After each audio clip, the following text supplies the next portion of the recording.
Hey, everybody. My name's Steve Kozak with Remedy Live, and welcome to our Meaningful Conversations podcast. Today, we are joined with Jared White of one of our newest partners, actually, FW22. Now, we're going to get into in just a second, like what that is. That's not just two letters and two numbers. There's way more to that.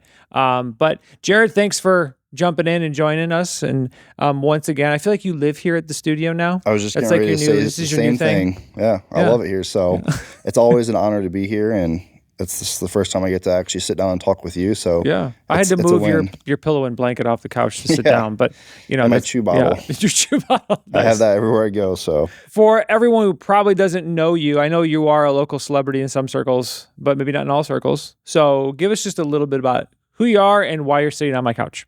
So I am a bearded, tattooed, angry combat veteran with the United States Marine Corps, and I founded a nonprofit with my best friend almost 10 years ago for veteran suicide, traumatic brain injury, and post-traumatic stress disorder. And I am on the couch because you and some of the other people here, we formed a partnership with remedylive's capabilities and outreach and our veteran capabilities and outreach to come together, one team, one fight, and work on the mental health epidemic here we have in our country, and most importantly here locally. So yeah, I love it, and we're excited. It's going to be an awesome partnership. We'll get into more of that in a few minutes, but first, so Marine, so the coolest of all the military branches, right? I agree. Okay, Yeah, good. I agree. And I always say that because my wife's grandfather was a Marine, and he's still like one of the coolest people. So It's that sense of pride just never goes away. He's absolutely one of the coolest people just to sit down and talk to and hear stories.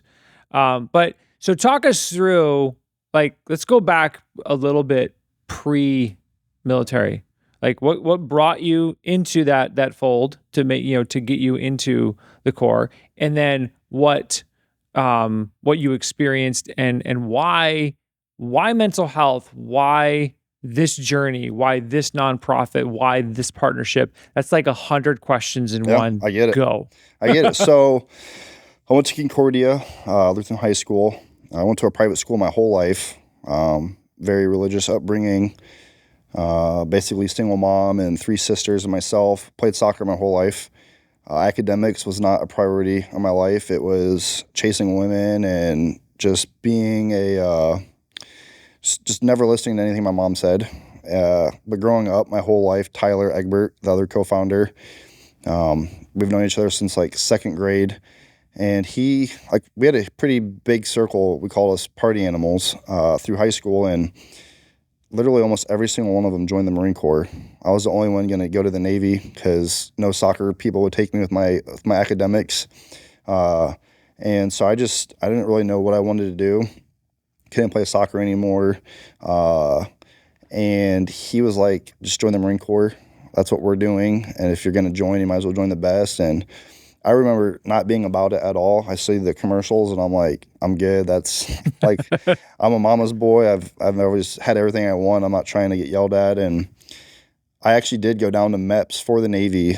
I thought I was going to do something cool with guns, and I was going to do culinary arts. I was going to be a cook on a ship. And so I took a bus home, and for like 2 or 3 weeks, recruiters were just banging on our door, like trying to threaten me. And my aunt owned a local bar called AJ's right down the road from the Southwest recruiting station, and the local recruiter there at the time was always hanging out at the bar, and I came in and was just doing some like after school work, and he's like, how much time do you have left in high school, blah, blah, blah, and I signed up for the Marine Corps, and they also technically tricked me. I thought I was going to do something cool with guns, and I ended up being open contract, so technically my title, I drove vehicles, we hit bombs, stuff like that. So it ended up working out for me in Afghanistan. I got to go do cool stuff, but I was like, I don't want to be a truck driver. What is this? But yeah, so that's how I joined the Marines. And we did a buddy program with me and another one of my friends, and it was a rude awakening for me, that's for sure. It was nuts. And I remember we get our first phone call in boot camp, and my family didn't even answer. I'm like, they're probably hosting their Friday night party, and here I am just begging to let my family know I'm not dead. And of course they don't answer. And it was right around the holidays. It was Christmas and New Year's all in one. And I have a really big family, so it's always a party with us. And I didn't get to do it that year. Actually, I didn't do it for many years after that, but it was really cool. I love the Marine Corps. I was really good at it. I had found out I was having a child, but the Marine Corps doesn't care. So I got stationed in Japan, of all places, for my first duty station. I was there for almost 3 years. And yeah, I was really good. I lived in Japan when, I think it was 2011, when the earthquake hit in Okinawa and Fukushima and the power plants. And I got to go to Afghanistan out of there. My unit didn't deploy, and I wanted to go to war. That's why I joined. And so I got the transfer units, and I got to deploy out of Okinawa. And my last 8 months was in North Carolina, which I liked because I got to spend a lot more time with my daughter, and it was easier to get her up there. And I was actually getting ready to become a drill instructor. So I love the Marine Corps. I don't know if I would have been a lifer, but I love the Marines, and to be a drill instructor means you're breaking the average person down and making them ready for war. So that's like a huge responsibility. And at the time we were in war, so why not do that? But I got approved and I was excited, but I just hated not being physically close to my kid. So I chose to leave the Marine Corps after my time, honorable discharge, and which was great. I got to come back to Fort Wayne, and I stayed in North Carolina for about 6 more months, and just I stayed a lot in Topsail Island, just off the coast. I love the water, and my daughter actually came with me for a few months. It was awesome, but again, she didn't know anybody but me. So at the time I was married. Bad idea. Don't ever marry a female Marine. But I did that. I fell into the trap, and I think we texted longer than we were married. So, but I came home, and Tyler had just gotten out like 3 months before me, and it was just really cool to be back in Fort Wayne, where we grew up our whole lives, but now have both of our Marine Corps careers behind us, and just kind of drink a beer and like, what's next. And of course, we were at my house cleaning guns and drinking Jameson, and we were just talking one night, and I had some of my buddies that I had deployed with that had died by suicide, and Tyler never did go to war, and he had some of his buddies die by suicide. So we were probably pretty intoxicated. That's what Marines do. You drink and you play with guns, and we were like, we have to try and do something here because this is ridiculous. I was really angry because I took the Marine Corps serious, so it doesn't make sense for us to go overseas and go to a war zone and do certain things, carry out certain, attacks or plans, and then you come home and kill yourself. It's like, well, you didn't win the war. The war still won because now you're here, you are at home. And so I was a mess when I came home. I was probably drinking 2 bottles of Jameson a night, driving, fighting, chasing women, just so angry. I'd gotten pulled over multiple times, and they just kind of like give you a pat on the back or escort you home, and knowing, damn well it should have been a DUI. And I just wasn't being held accountable. And so I just kept doing it. And then one day, I didn't like certain home life situations for my daughter, and we were trying to, create a nonprofit. We didn't know it was going to be a nonprofit at the time, but I was just doing all this stuff, and I realized I can't do that if I'm drunk every day. Dad during the day, drunk at night. And at the time I didn't have any custody because I live in Japan. So,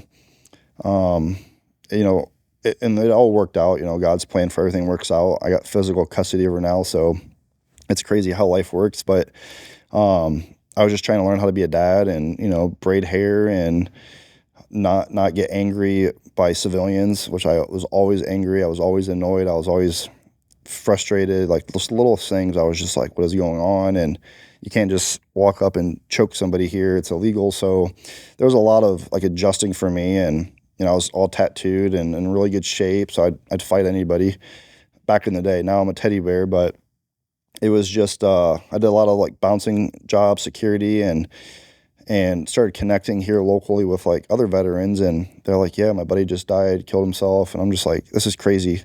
So in 2015, we launched a hike, and we weren't like what it is today is completely different what it was our first year.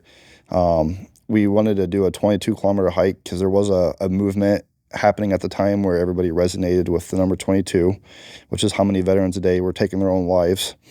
And I wanted to create a Marine Corps atmosphere. When I lived in Japan, we'd drink till 3 in the morning, get in a formation, throw up, and then go hike 20 miles. That's just what we did.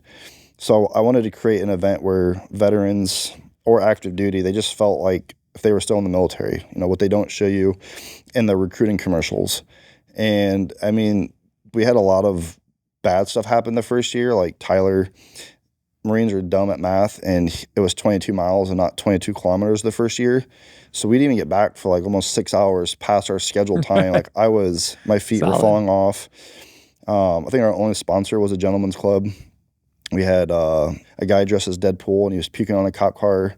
That was our escort. Like it was wild. And but we loved it. And then at the end of it, we had this Marine from Battle Creek, Michigan. You could tell he could barely fit in his uniform, and he had just said the night before he was going to shoot himself, and somehow he saw us on social media, so he drove down, and that's like all it took for me. That was the first time probably since I'd gotten out of the Marine Corps that mentally I felt good. I don't know if it could have been a runner's high, to be honest, because I was exhausted, but I just had this like a euphoric sensation, like this was what I was destined to do. So we sat down and we just thought, like, we got to make this more family friendly. I know the first year, like, a lot of people wouldn't support us, can't have mental health and alcohol. And I just told everybody, I'm not a doctor, I'm not a psychiatrist, I'm not here to cure you. I just want you to know that it's okay to struggle. That's all. You're not alone. It's okay to ask for help. So the second year we did the hike, we had cleaned it up a lot. We had a lot of sponsors. We bought like 500 cases of water. We wanted to encourage water and not drinking. And I think less than 1 case of water was used. Everybody still drank. And to this day, everybody's drink. You can drink whatever you want. We don't care. We've never had any incidents. It's awesome. But we do encourage water. But we just want you to come to an event, the hike, and feel the brother and sisterhood of the military and be around people that maybe have attempted suicide or have lost someone by suicide. Or, it's really cool. Like, it's an emotional event in the beginning.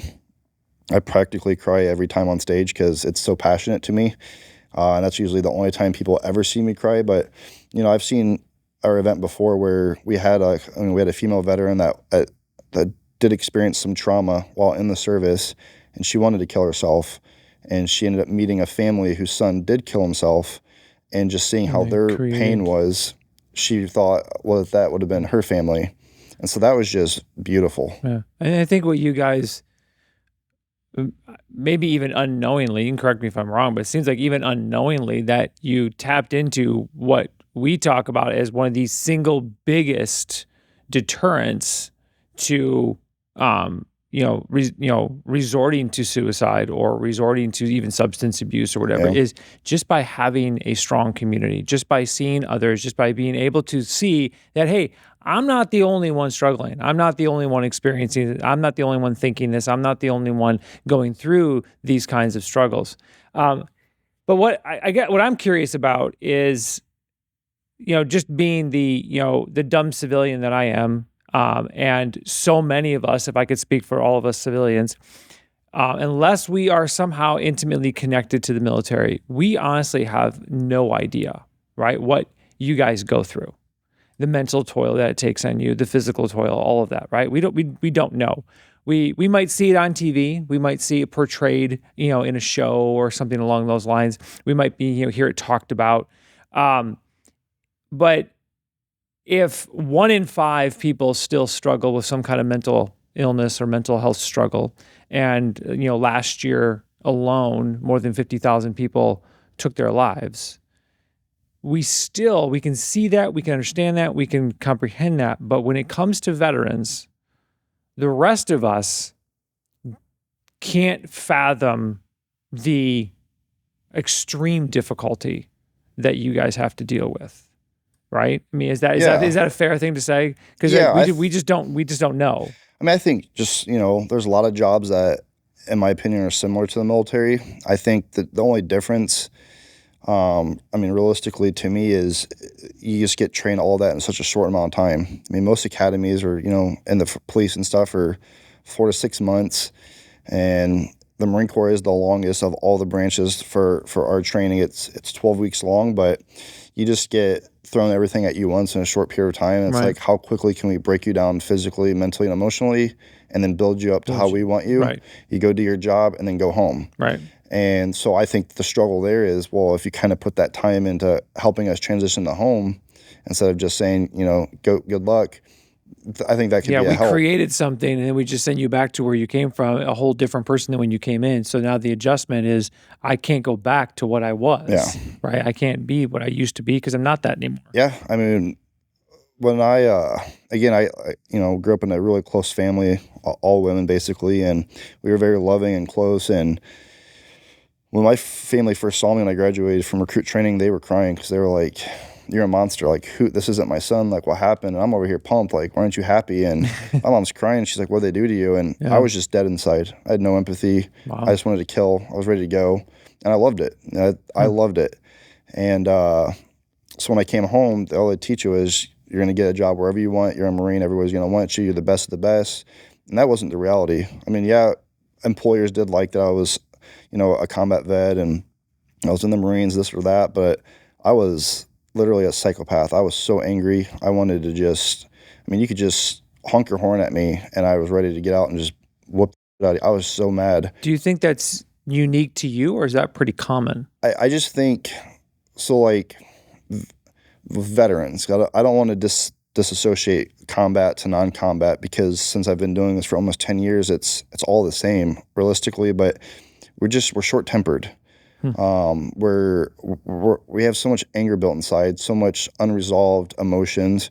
So when you're honking at me and it's like, what do you want? What are you doing? Like, do you know who I am? Like, or you startle me, then I just snap. I'm good now. It's funny that I get disability for anger, and I'm like the sweetest, calmest person you'll ever meet. I'm such a teddy bear. And if you've never met me and you're gonna see me, I got all these tattoos and I look angry and I'm chewing and my mouth is talk like a sailor unless I have to be professional, in front of kids or something. But I'm not approachable, and I accept that. I just look like this guy looks like you just don't talk to him. But when you get to know me, you know that I would do anything. I'll treat you as a human. I'll love you with my whole heart, and whatever I could do to just have a conversation and just let you know that we're humans. And that's the biggest thing I preach. Years after Afghanistan, I hated faith. I was so angry. That's a common thing, I think. But I was very mad. I can't tell you how many times I had cursed at him, and I was like, what is going on? But looking back on it, as a human, and I don't get into politics and genders and pronouns, and I don't have time for all that. I always joke that I hate everybody equally, and that's just my way of saying I don't need to know your story. What I do know is your heart beats and you're a human, and here on earth, I'm going to treat you as a human. I'm going to love you as a human. I don't care about any of that stuff. I don't care what you identify as, who you voted for president. I don't care. What I do care about is if you're struggling mentally, it's okay. And if you need resources, I got you. And when I say, how are you doing? I don't want the, life's great, no, how are you? Like, I mean it. Mm-hmm. And some people, it's hard for them to do that. I feel like some people are like, I want to help you, but you're a Republican. And it's like, well, that mental health doesn't care about that stuff. Yeah. And faith or no faith, we're on this earth for a reason. You need to love thy neighbor and you got to treat everybody as equal. And I think, like the military, if I was in the Marines and I asked for help, I'm going to get some crazy labels. They'll probably just kick you in your stomach and tell you to rub some dirt on it. So it's hard for, a male to come and be like, I'm struggling. Or like even, you're supposed to provide for your family. Yep. How do you tell your wife that you're struggling? How do you tell your best friend, hey, I'm like, it's hard. Yep. So I think as a community, you have to make it cool to not be okay because no one's okay. There's something's bothering everybody in some way, whether big or small. But if you don't ask for help, it just gets worse. And then you get into these rabbit holes. Maybe it's addiction, maybe it's adultery, maybe whatever it is, just try to fill these voids. And if you just had a healthy conversation with somebody, I think it could have made a huge impact. So you go from ex-Marine who is, cut in shape, acting, working as security or bouncing or whatever, angry at everybody, just mad all the time too, as you call it, big teddy bear who now Yeah. loves everybody.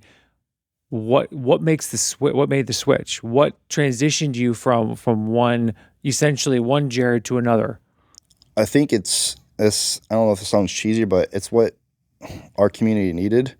When I saved someone's life, that was the best thing for me. I don't think I was ever suicidal myself, but maybe in a different way. I was drinking myself.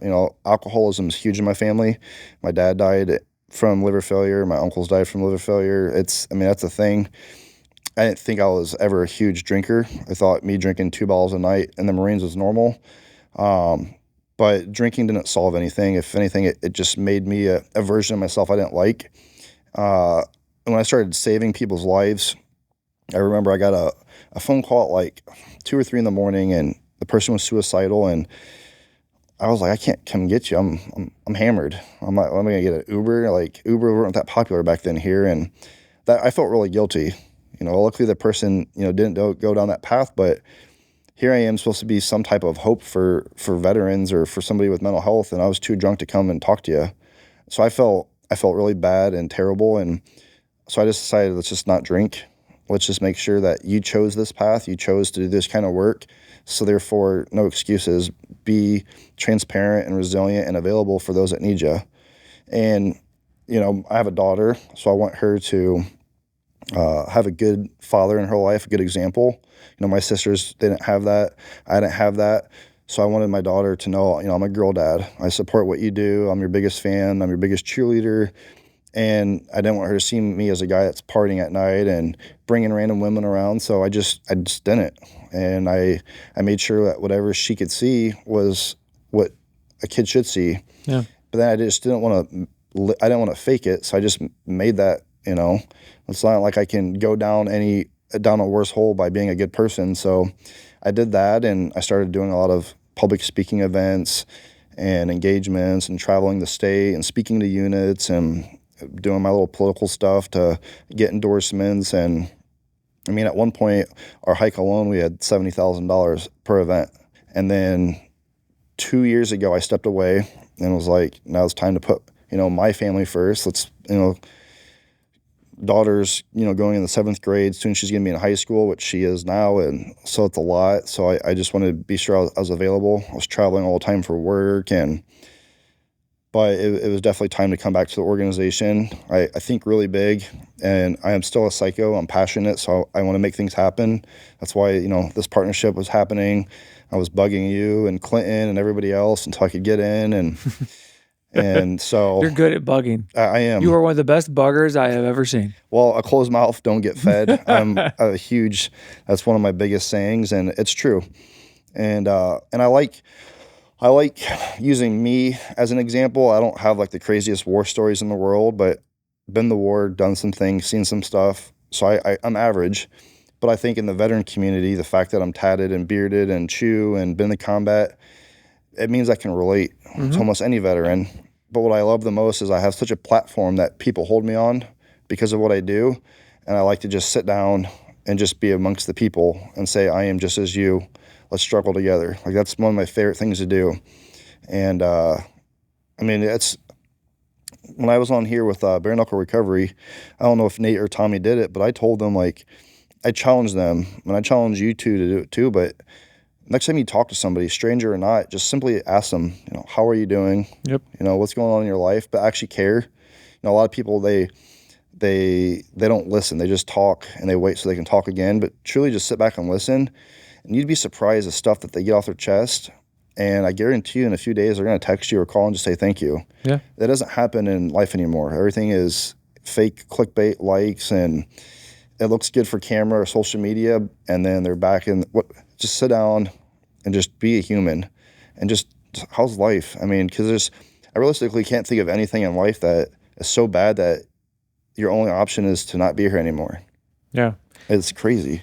Yeah, I think just your ability to take your passion, find purpose in that, and then honestly, and then create an entire life change, because that's what drove you to, hey, I'm going to do better. I'm going to be better. I want to be better for others, right? It's not just for yourself, but it's for others. And if you understand struggle and you were, as you called yourself, average, I can't imagine the level of struggle for someone that has seen more, been around it longer, or whatever the case may be, right? So I think the work that you're doing is critical,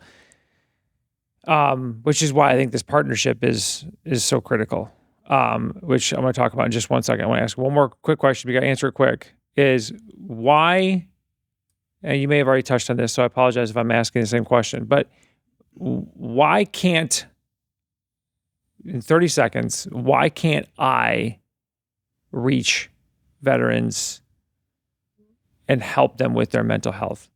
Why couldn't I do it? Why do you have to do it? I have to do it because for instance, the Marine Corps, I earned my Eagle Globe and Anchor. I put on those boots and laced up, and I took an oath for my country. And anybody, regardless of what branch you are or were in, when you take an oath for your country, that forges you into a brother and sisterhood like no one else. And it's really hard for someone that's never been there to reach out to me and say, I understand, because they don't. Right. So it's just, you have to have those dog tags, and you have to have that bond, and you have to have been in that situation where you gave your oath for your country and you signed your will at 18, and it's just hard to take that from us. And so you look them in the eye, and if you know, like, I know. Yeah. And we have a saying around here, and you know it, is how are you really? Yeah. Right. We ask that all the time. And I think that's what makes this partnership so interesting and sort of funny, is that, what you're doing is what we already say we should be doing, which is exactly the reason that I can't do what you do, because I can ask the question, I can ask, how are you really? But I can't say, gosh, I understand what you're going through, because no, I don't. I have no idea, right? No different than I can't really understand fully what maybe my wife deals with when she deals with anxiety, right? I don't fully understand what she's going through, because I don't struggle in the same way that she struggles. Yeah. So she has other people that help her. Now I'll listen, I'll empathize, I'll ask, I'll care. But most of all, I support her efforts to seek out those who truly understand. And that way they can have community in that. I think that's absolutely critical. So that's why you're right. You bugged us a lot. Yeah. But honestly, in full truth, you bugged us because we're busy, not because we didn't see the value. I think immediately we saw the value. In fact, when I first started, I don't know if you know, I think I told you this, is when I first started here as a grant writer, Clinton wanted me to write a grant for a program that he wanted to start for veterans. And I wrote a few of them, and they all got turned down. Yeah, it's hard. It's hard, but I think a big piece of that was because we had no background and almost, it's going to sound weird, almost no business. Yeah. It's probably not sense. the right way to say it, but no, you I get know my exactly point. what you mean. Yeah. So when you came to us to say, hey, I'm doing this thing, we're like, that's awesome, because your ability to showcase your passion for this is unmatched. I've never seen anybody more passionate about this than you. Well, I think, thank you. So thank you. It's infectious. And so, so talk about from your perspective though, like what this means to you and what you can hope to maybe get out of, hanging out in our studios incessantly. Yeah. So some of this is going to sound bad, but I'm a very blunt person, and there's a lot of veteran nonprofits in Allen County. And of course, I'm going to think we were the best because we created it. Well, we think you are. So I appreciate it. And so we had a lot of momentum going. And when I stepped away, I thought FW22 was good. I mean, I'd given them a lot of money that had raised. And there was supposed to be a Jared White Day. So I have a few of those in Fort Wayne, but there was supposed to be a Jared White Day in New Haven. And I'm really close with Steve, the mayor out there. And I asked him if he could switch it to be an FW22 day. And so we went in and we did our ceremony. And then I pulled my board together and I said, hey, I'm going to step down. I'm going to be founder, but I'm going to go help other nonprofits. Because I wanted to be more available for my family. And I wanted to expand my capabilities. I needed to just see what I could do. And I did good. But what I realized, and it's my fault, was, in a sense, I was FW22. Hmm. I was the one that did all the networking. I mean, the people in the community knew me. And it's because I didn't force my board to do that. I'm go, go, go, go, go until I'm burnt out. I just keep going. And so my best friend Tyler, I could tell he was getting burned out. It was just him and his board. And I was like, I'll come back. We're gonna get a new board, fresh life. But just know, if I come back, like, I don't want to be average. I want to be the best, because that's what a community needs. It's not like suicide is not happening. It's still happening all the time. So I don't want to be like any other veteran, or I just don't want to be like the rest. I want to push mountains, and I needed somebody with reach.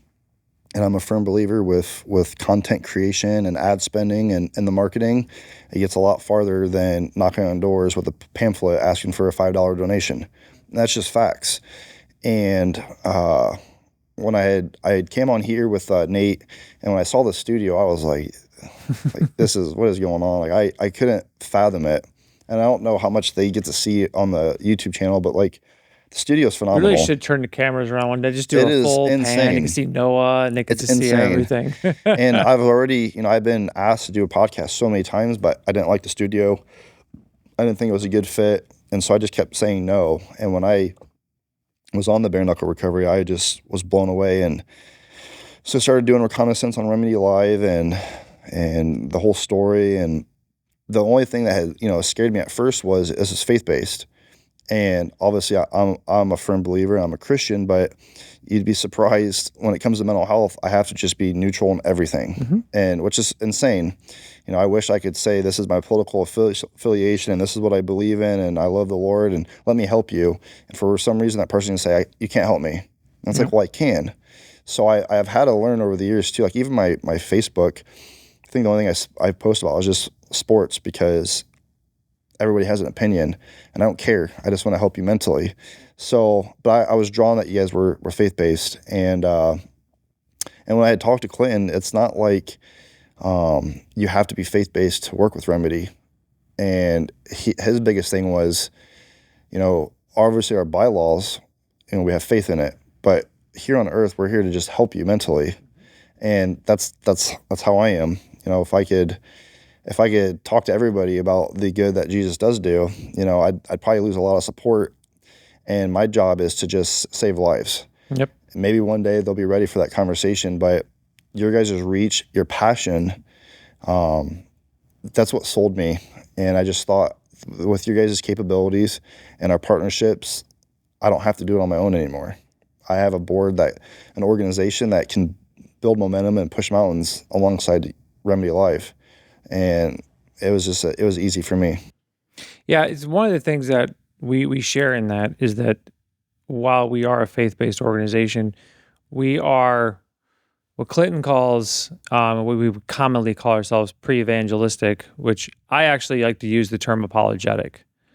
So if for those that don't know, apologetics is how we pave the way to get people to engage in a conversation about Jesus, right? And I believe that mental health in every capacity is the new frontier for that. Yeah. It is the new way in to have a conversation, because what we're all looking for is hope, right? We want to know that tomorrow is going to be a little bit better than today. That my struggles that I have today don't have to rule over my tomorrow. And if I just share them, if I confess them, if I talk about them, if I engage in community, if I do the things that I need to do to improve my mental strength and to surround myself with people that care about me, then that hope is a little bit closer.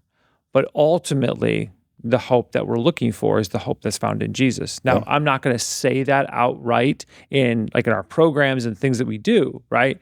But we want people to feel that love, to experience that love, and through us, right? So that they go searching for, gosh, where do I find that? Like, that's really cool. What they do and how they're acting and how they care about me, that's not right. That's different, right? That's different than the rest of the world. I need to understand why.